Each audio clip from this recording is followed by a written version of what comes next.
Good morning, everyone. This is Lydia from Dragonfly Gardens, and we are in Horry County, South Carolina, in Zone 8B. It is June the 18th on a Wednesday morning, almost 8 o'clock in the morning, somewhere about 10 till, and it's already 78 degrees in the morning. This is growing in the hot south, very humid, hot, muggy weather, and I still have my corn here, and then we're gonna walk around and show you other things, how the garden is progressing.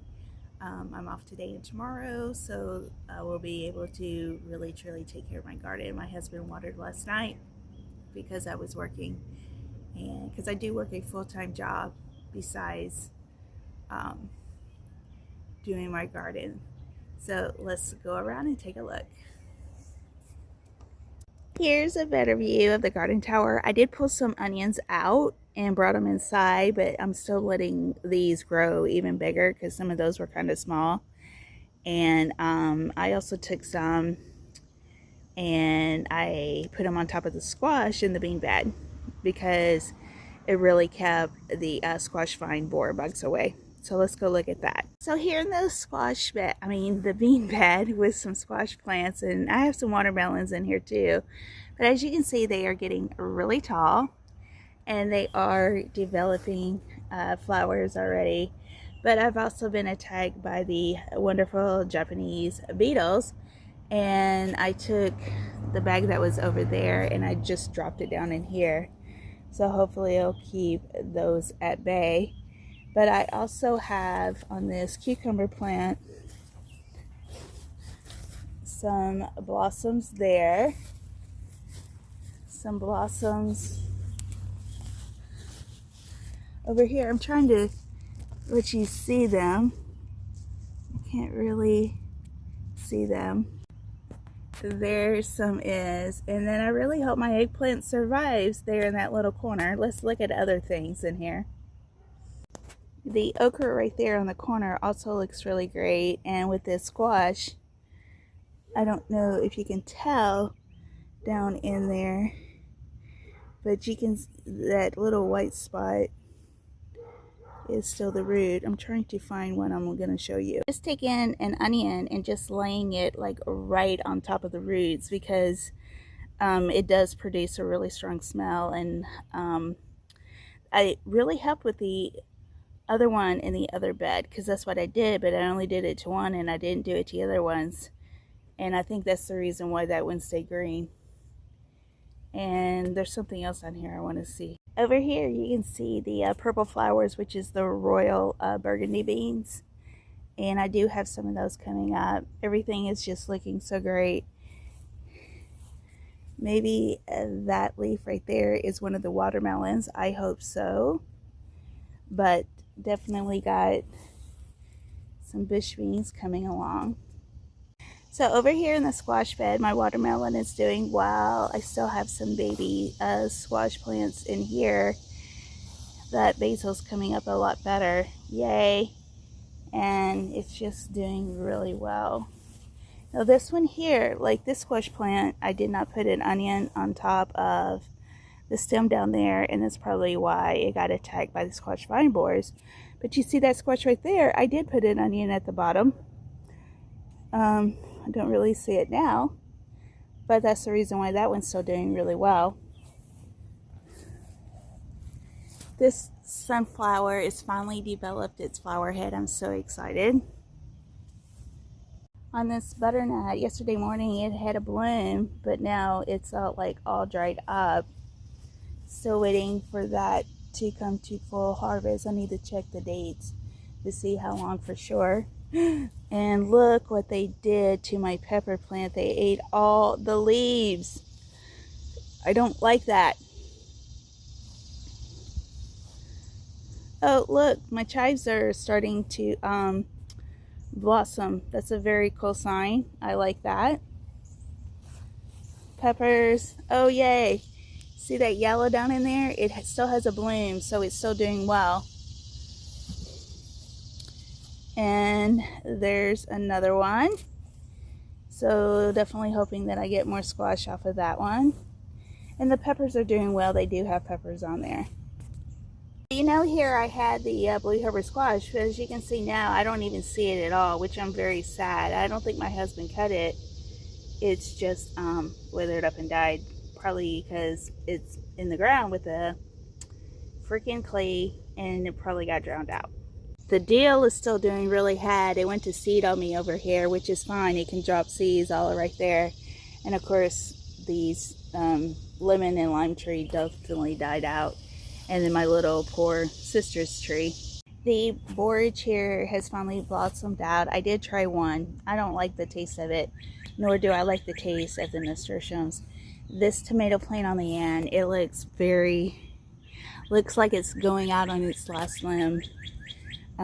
Which these might be determinate tomatoes. So once that is completely done, I'll just go ahead and pull that plant out and just let the other ones grow up. Like, I really want this basil to take over this area. Scalantes. I am very clumsy. And of course, we got the marigolds down here and this sage. And my my cucumbers, the leaves are very blotchy. Probably because we just had so much rain. But they still have like lots and lots and lots of blooms on this cucumber plant. And lots of little baby cucumbers everywhere. And I do mean lots still. They are just everywhere. So I really feel like that this is a large red cherry tomato, which I am very disappointed about, and I will not grow again. But at least it provided us with tomatoes this summer, which is nice. And these are still looking pretty well. So this beefsteak tomato is getting really big, so I cannot wait until we get a really good size tomatoes off of that. But as you can see right here, look, I have another cucumber. These are straight 8 cucumbers here and this one. And of course that died out. My thyme is doing very well. All down in here. See, that holy basil is just being shaded out. The nasturtiums are looking really good though. I have another little cucumber right there too.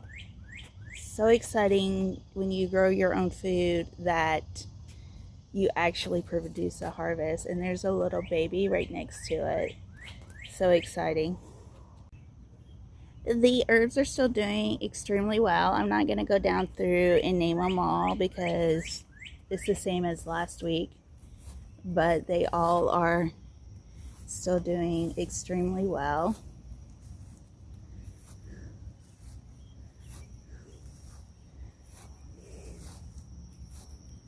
Which is very awesome. And oh, look, now I have 2 of the garden spider orb, ORB, hanging around, which is pretty cool. My grapevine looks a little pathetic. I need to trim it back, but at least I have grapes, so that's all I care about. And they continue to grow, which is very cool. The raspberries down there are looking mighty awesome. For the blackberries, I gotta come out here and get some more blackberries. I forgot to grab a Ziploc bag to put them in. But as you can see, it's dwindling down the end of blackberry season. There's a couple more there. That one bloomed first, so that one doesn't have any more on there. And then this one is pretty much, there's a couple of red ones down there. It's pretty much at its end. So that sunflower is probably the giant mammoth sunflower, that one that actually has the sunflower seeds that you can eat on it. But look, I mean, like, I'm holding my arms up above my head. Cannot wait. I mean, that tells you how big that is. That is so massive. So exciting. Can't wait. So that right there is woody sorrel. So I'm going to clip that back and take it inside and dehydrate it and make it into a tincture. It is a plant, a wild plant that you can actually eat and is medicinal. Of course, all of this other stuff is weeds over here, which is a hot mess. Over here, only in this one, I planted some spinach, but spinach is a cold weather crop, so I don't know if it will do well, but there's a couple little blooms. We'll see what that inspires too. So over here in front of the house where I have most of my flowers, they're still doing really great except for the ones who's not. I'm so disappointed in these right here, but I know why. It was just poor soil quality. But all the other flowers are still doing very well.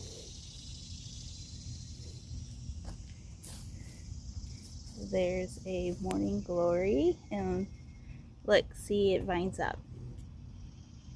So here on the crepe myrtle, you can see it's like budding out, which is very exciting because I really need this to bud out to get flowers, and then wait till it goes to seed to get some more different things for medicinal properties. Crepe myrtles is a medicinal plant, so that's good to. I'm trying to show you this dragonfly that's flying around. I do have dragonflies in my dragonfly garden, which is very exciting. Of course, I don't know what's growing up down there at the very end.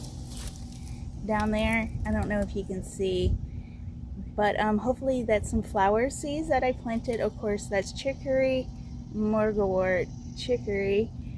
That's probably more chicory. I'm not really sure what else is growing in there. But look how big this sunflower has gotten here. Now, if you remembered, I planted a bunch of different sunflowers in here, and of course the seeds got tossed around. The sweet potato vine, some different stuff down in there going on, and then this sunflower, and I don't know if that's more leaves or if that's an actual bud blossom. The azalea that I was gifted is still surviving, which I'm so glad, but I cannot wait to get all these ornamental pear trees out and have honeysuckle put back in here. I need to come out here later and get this white clover that's growing because it is also medicinal. I need to do a better job of harvesting wild plants that's growing in my yard. Thanks so much for spending this time with me, to going through my garden and showing you. Thank you guys so much for all the subscribers, likes, and views. Even if you don't do anything, at least you're reviewing it. Thank you so much. I really, truly appreciate it. I hope you all guys have a wonderful day. Stay dehydrated and get out of this hot heat. Bye.